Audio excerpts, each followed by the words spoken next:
there's a shortage of teachers nationally, not just in Wisconsin. So what we're finding is there are fewer people going into the profession, that is coming into the pipeline, starting teacher prep programs. That means the pool that schools have to choose from has shrunk very considerably.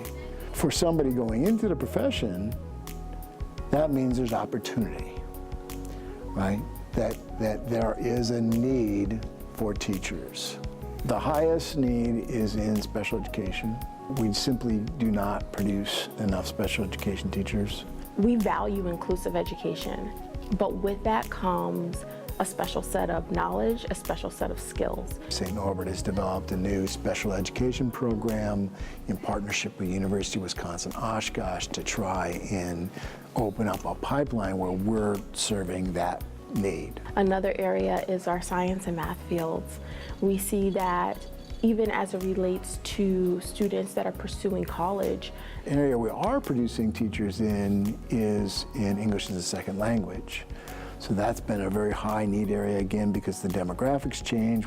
Our students might go out to a school where 80–90% of the kids are speaking Spanish as a first language. When they think, well, Green Bay, we don't expect that to happen in Green Bay, but it does. There are multiple schools in Green Bay that are that way. Oftentimes we like to talk about Milwaukee, and while Milwaukee is a high need area, we have our state is a rural state. 2/3 of the state is rural. Small towns are having a hard time attracting young people to come there and be teachers and stay. And it takes special people with a special heart that want to work in some of our more remote areas in the state.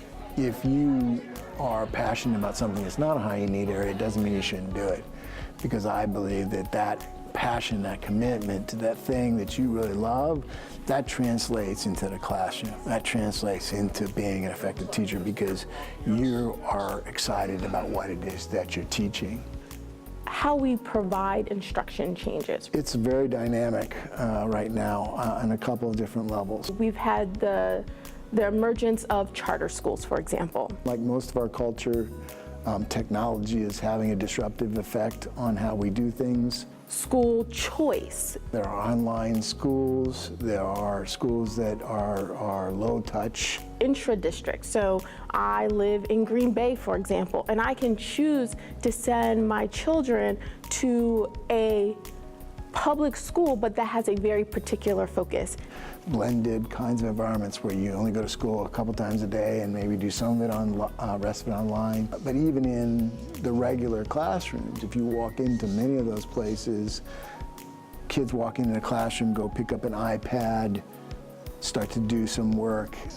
They do interactive things that involve technology. We're seeing just in what instruction looks like changing. We're also seeing how policy has informed what we value. And so in some schools, we've seen a narrowing of the curriculum to be just reading and math, versus we've seen some schools push back on that and say, no, our students and our families, they need more. We need to prepare critical thinkers early on so that they can grapple with the realities of life and society.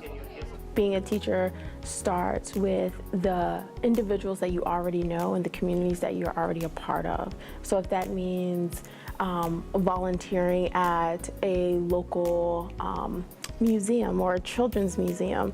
Summer camps, working in tutoring situations. Stepping outside of one's shell and taking the risk to work in their own community because they already have relationships. One already has those relationships built. It builds a resume that says, look, I have experience working with children, and that I chose to go work in this summer camp or do this summer school program rather than working in a factory where maybe I could have made more money. Instead, I'm over here doing this work because of my commitment to my own professional development.